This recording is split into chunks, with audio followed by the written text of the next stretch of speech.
Hey, Shannon, this looks amazing. Remember those low ceilings? It is so spacious in here.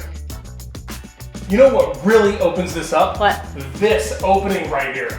This was just a little door. Exactly. We didn't lose any space. It's the same size of the kitchen. By opening it up, it brings in so much more. I love that this opening is trimmed out with obviously trim that came from somewhere else in the house. Yep, salvage materials. You notice what's missing over here in the corner? The fireplace is gone. Yeah. Wow. The chimney that didn't serve any purpose at all. The bricks are actually in the yard. We salvaged those. I'll probably put those into the landscaping. So I see a water line down here. Is this where the fridge is gonna go? Yes, so the refrigerator's gonna go here. We have one more piece of cabinetry. There's no electricity in here, and so we literally ran out of light yesterday. You guys can help me. I gotta put this one piece of cabinetry in, and I don't know how to do it. I think we can handle that. Oh, for sure. It looks like everything we need is right here. We need some shims, we need some screws, a screw gun, a level.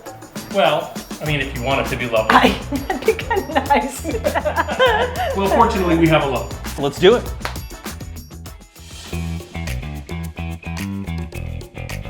You know what's really cool about this cabinet, Corey, is he's built a base out of particle board that will fasten to the floor. And then the bottom of this cabinet is hollow. So it sits over top of the base. Then we can fasten behind the drawers through the back of the cabinet into the stud in the wall. Probably need to take these drawers out and set these off to the side. These are pre-painted custom cabinets, so we want to be very careful with the finish.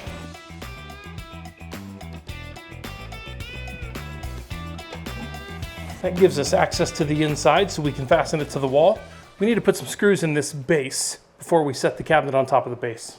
I've got these nice self-tapping screws. So I'm just going to drill down at an angle, a couple in the front, a couple on the sides. Perfect.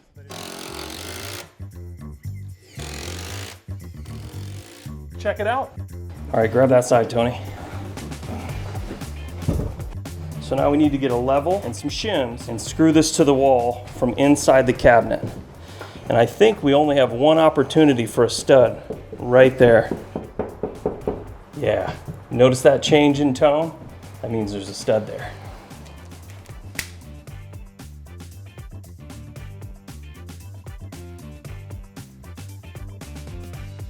The last thing I want to do is check for plumb. I'm going to make sure this cabinet is plumb this direction. Yeah, it is perfect. So now we need to get some screws and the screw gun.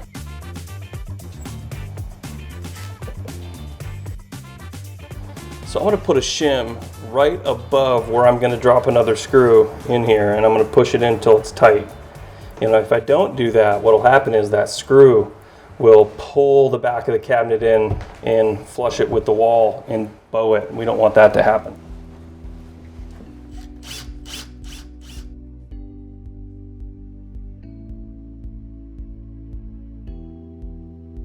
The last thing we're gonna do is trim off all the shims.